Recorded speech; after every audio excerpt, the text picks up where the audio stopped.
तो शिवलली के चैनल पे आपका स्वागत है। आपको शिव विवाह अच्छा लगे तो लाइक करना, शेयर करना, चैनल पे नए हैं तो सब्सक्राइब करना। महाशिवरात्रि आ रही है। पूर्वा के देशवा से अवल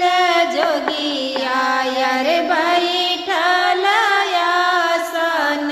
मारी रे लालन वायर बैठल आसन मारी रे लालन वा भीतर से निकली है मैना महातारिया यार ले जोगिया अपन बिखरे लालन वायर ले जोगिया अपन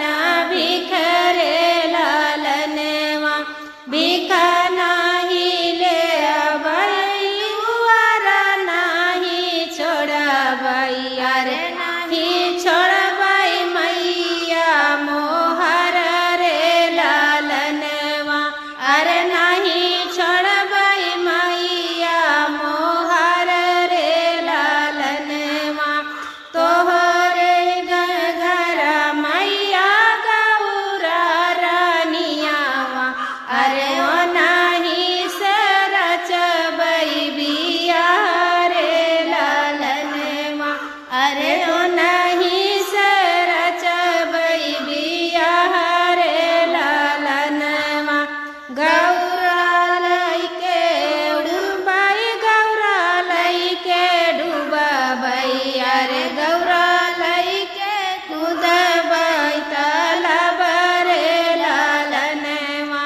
अरे गौरा लैके कूदबई तालाब रे लालन वा ऐसन जोगिया के गौरा नाही रहबई अरे गले गौरा रहई कुंवर रे लालन वा अरे भले गौरा हई कुंवर रे लालन वा भीतरा से निकली है बिया गौरा रानी अरे मैया के लगई समझावई रे लालन वा काहे मैया के लगई समझावई रे लालन वा काहे मैया उड़बू अरे काहे मैया डूबबू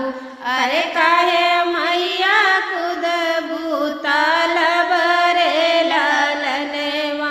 अरे काहे मैया कूदबू तालाब रे लालन वा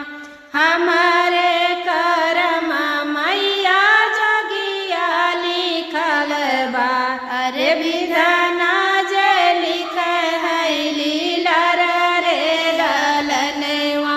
अरे विधाना जे लिख है लीला रे लालन वा बिछी